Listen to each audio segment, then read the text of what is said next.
I wanted to show you how to do this on a tune that is a little bit more standard, one that everybody either knows or might start learning soon. It's called All the Things You Are. So this tune is a good practice tune for a lot of different things. You're going to see throughout this course, I keep coming back to this tune because of all the things it does. All the things you are, all the things it does. It goes through a lot of cycles of fourths and fifths, so it's kind of a useful tune for practicing in a lot of different keys. Let's try going through this cycle, just landing on the ninth of each bar.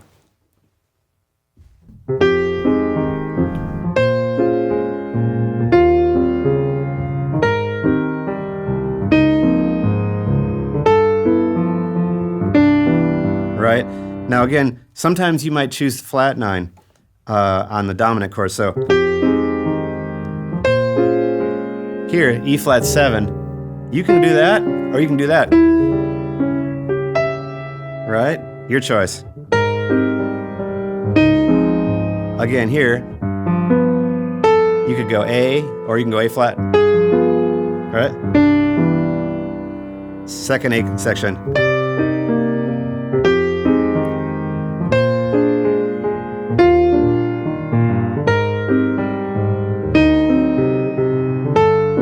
Okay, now I'm going to connect them melodically. 1, 2, 3, 4.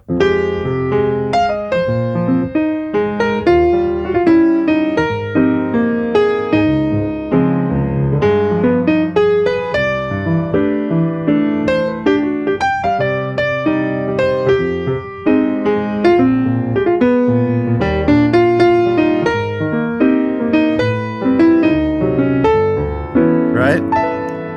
Okay, now let's do it with the 11th, same thing. 1, 2, 3, 4. First, just play them as whole notes so you can isolate them. Sharp 11, sharp 11, sharp 11. A lot of sharp 11s because there's a lot of major chords.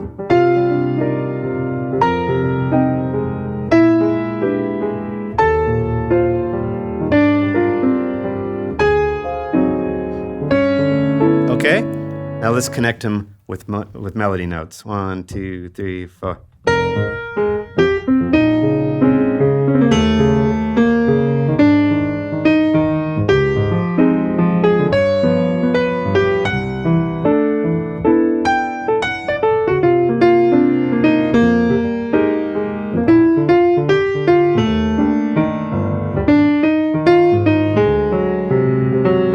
Right? Another thing I'm noticing as I'm playing this, it's different than just, running scales. Instead of going,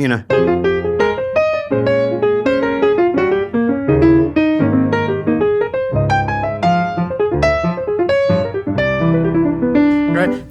That's fine too.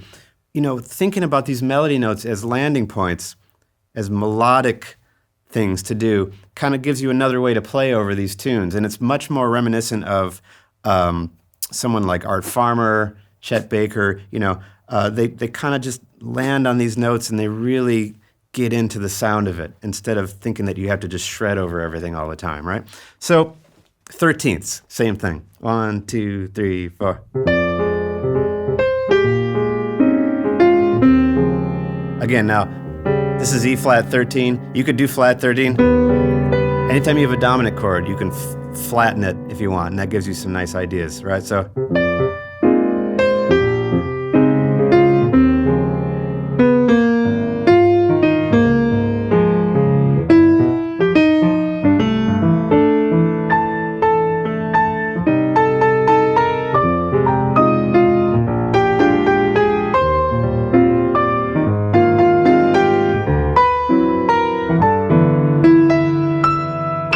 right? I kind of went like between the 13 and flat 13. Now I'm going to make it a little bit more melodic, but I'm still thinking about those as landing points. 1, 2, 3, 4.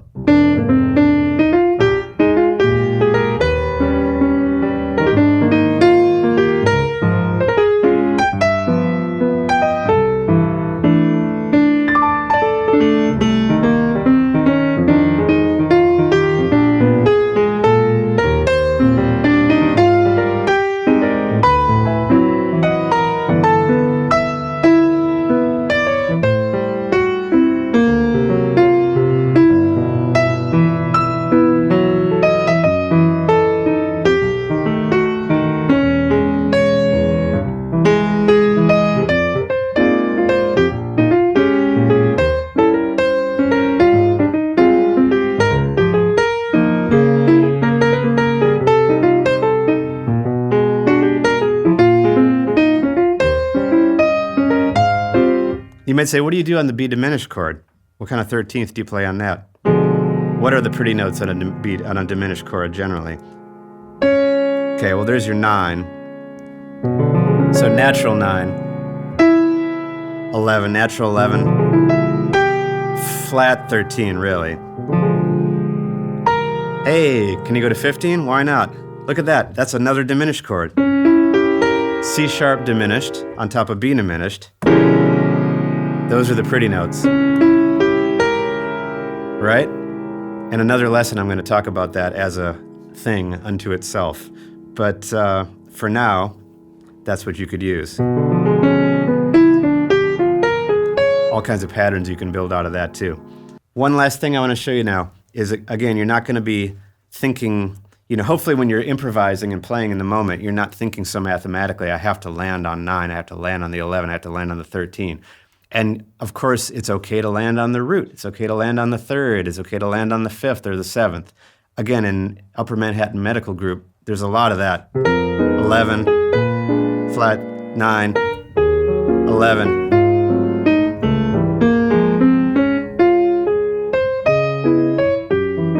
If you go to here, right, that's B major.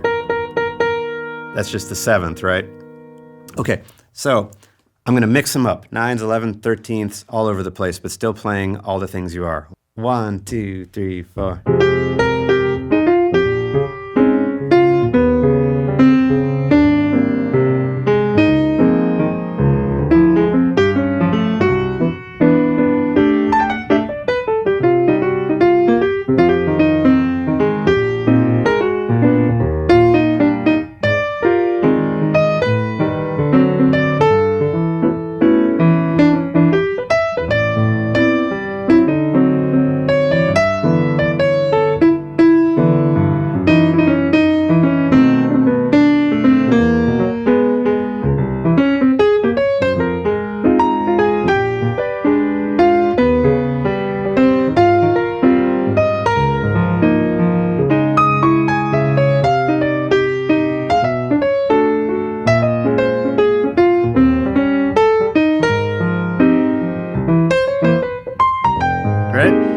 Almost sounds like a new melody, almost sounds like Strayhorn-ish in a way.